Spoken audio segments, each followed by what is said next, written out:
ভেবে দেখো তো, যাকে তুমি তোমার জীবনের চেয়েও বেশি ভালোবাসো, সে হঠাৎ একদিন তোমাকে বাঁচানোর জন্যই নিজের স্মৃতি থেকে তোমার নামটাই মুছে ফেলে। তখন তোমার অনুভূতিটা ঠিক কেমন হবে? অন্য একটা দুনিয়ার রাজপুত্র যখন এই সাধারণ পৃথিবীতে এসে তার ভালোবাসার জন্য এক সাধারণ ছেলে হয়ে যায়, তখন সেই গল্পটা কেমন হয়? তো আজকে আমি তোমাদের সাথে এরকমেরই একটা গল্প শুরু করব। তোমাদের শোনাবো জংকুক আর টের এক অনন্তকালের ত্যাগ আর বুক ভাঙা ভালোবাসার গল্প। আচ্ছা, এবার একটা জিনিস তোমাদের সাথে ক্লিয়ার করি। আমি যখন এই গল্পটা নিয়ে একটা কমিউনিটি পোস্ট করি, তখন অনেকেই বলছো যে আপু প্লিজ নায়িকা হিসেবে তেকে মানে তাইহিয়ংকে দাও। কিন্তু আমি তাইহিয়ংকে দিতে পারবো না, কারণ আমার কাছে শিপিং জিনিসটা খুব একটা ভালো লাগে না। তবে তোমাদের কাছে ভালো লাগে সেটা তোমাদের পছন্দ, কেননা সবার পছন্দ এক হয় না আর কোনোদিন হবেও না। তবে তোমাদের অনুরোধে আমি নায়িকাকে তে নামেই ডাকবো। আর আশা করি গল্পটা তোমাদের কাছে একদম খারাপ লাগবে না, ভালোই লাগবে। তাহলে চলো আর বকবক না করে মেইন গল্পে চলে যাই।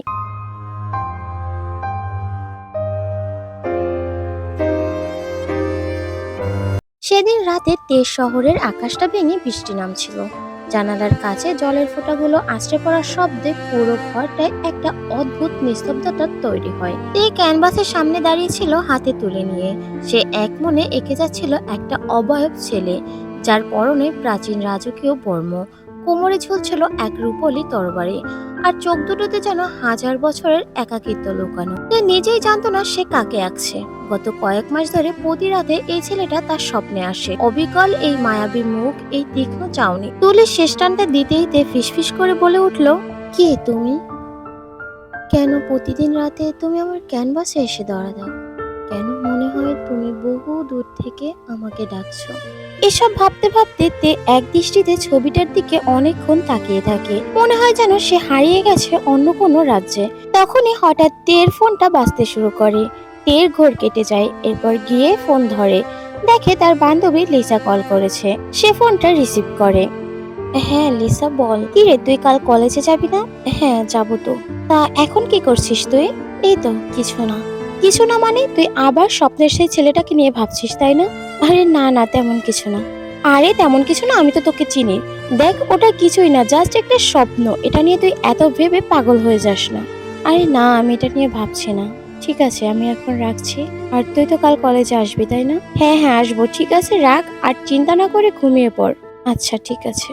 এরপর তে লিসার কল কেটে আবারও ছবিটার সামনে গিয়ে কিছুক্ষণ দেখে তারপরে ঘুমিয়ে পড়ে। তে যখন গভীর ঘুমে আচ্ছন্ন হয়ে পড়ে, ঠিক তখনই আবারও সে স্বপ্নে দেখতে পায় এক বিশাল রাজপ্রাসাদের ব্যালকনিতে দাঁড়িয়ে আছে একটা ছেলে, যার পরনে রাজকীয় চাকচিক্য পোশাক, মাথায় হিরে মুক্ত সোনা দিয়ে গড়া একটা মুকুট, গলায় থাকা প্রাচীন নীল লকেটটা যেন জলজল করে জ্বলছে। আর সে যেন তেকে নাম ধরে ডাকছে। তেকে ডাক দিতেই তে যুবরাজের দিকে তাকায়, কিন্তু অদ্ভুত বিষয় হচ্ছে তে এতদিন যুবরাজের মুখটা স্পষ্ট দেখতে পায়নি।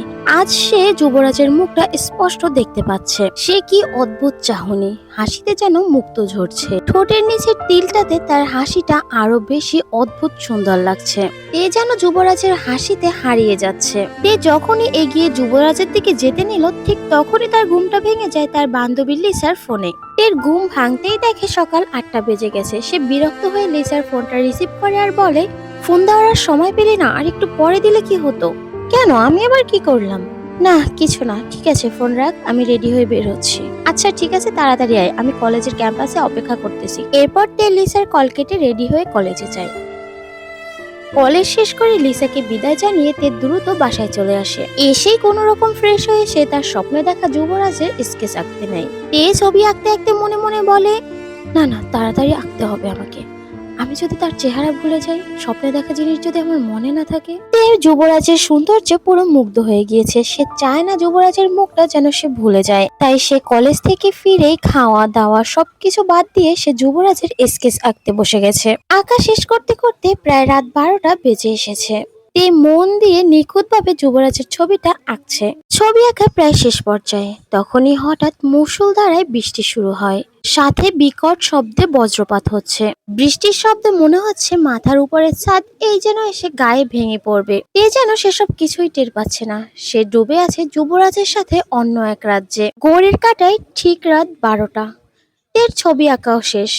তে আবারও চোখ বুলিয়ে দেখছে নিখুঁত হয়েছে কিনা, কিন্তু না, একটা জায়গায় কিছু একটা ফাঁকা ফাঁকা লাগছে। তখনই তের মনে পড়ে যায় যুবরাজের ঠোঁটের নিচে সেই তিলটার কথা। সে তো তিলটা দিতেই ভুলে গেছে, যেটার জন্য সে আরো মুগ্ধ হয়ে গেছিল যুবরাজের প্রতি। তখন সে যুবরাজের ঠোঁটের নিচে তিলটা দেওয়ার জন্য তুলিতে কালো রং নেয়। ঘড়িতে ঠিক তখন 12টা 1। যখনই ঠোঁটের নিচে তুলিটা ছুঁয়ে তিলটা দেয়, ঠিক সেই মুহূর্তেই তের ঘরের ভেতরের বাতাসটা আচমকা ভারী হয়ে উঠল। বাইরের বজ্রপাতের আলোয় পুরো ঘরটা 1 সেকেন্ডের জন্য নীল হয়ে উঠল। তে কিছু বুঝে ওঠার আগেই নিজেকে আবিষ্কার করে অন্য এক দুনিয়ায়, যেখানে আকাশের বুকে একটা নয়, দুটো চাঁদ একসাথে আলো ছড়াচ্ছে। সেখানকার রাজপ্রাসাদের বিশাল ব্যালকনিতে দাঁড়িয়েছিল যুবরাজ জিয়ন জংকুক। জংকুকের গলায় থাকা প্রাচীন নীল লকেটটি তখন হঠাৎ আলোয় ঝলঝল করে উঠল। এক অদ্ভুত মহাজাগতিক টানে দুই পৃথিবীর মাঝের অদৃশ্য দেয়ালটা কাচের মতো ভেঙে গেল। জংকুক কিছু বুঝে ওঠার আগেই এক তীব্র ঘূর্ণি তাকে গ্রাস করলো, আর তেও তার চোখের সামনে নিজের আর্ট স্টুডিও মিলিয়ে যেতে দেখলো। তো আজকের গল্প এতটুকুই থাক। তোমাদের রেসপন্স দেখে তারপরে পরের পার্টটা দিব। তবে এতটুকু গল্পটা তোমাদের কাছে কেমন লেগেছে সেটা অবশ্যই কমেন্ট বক্সে আমাকে জানিয়ে যেতে ভুলবে না। তোমাদের ভালো ভালো কমেন্ট আমাকে ভিডিও বানাতে আরো উৎসাহিত করে। তাহলে আজকের ভিডিও এই পর্যন্ত। সবাই ভালো থেকো, সুস্থ থেকো। আল্লাহ হাফেজ।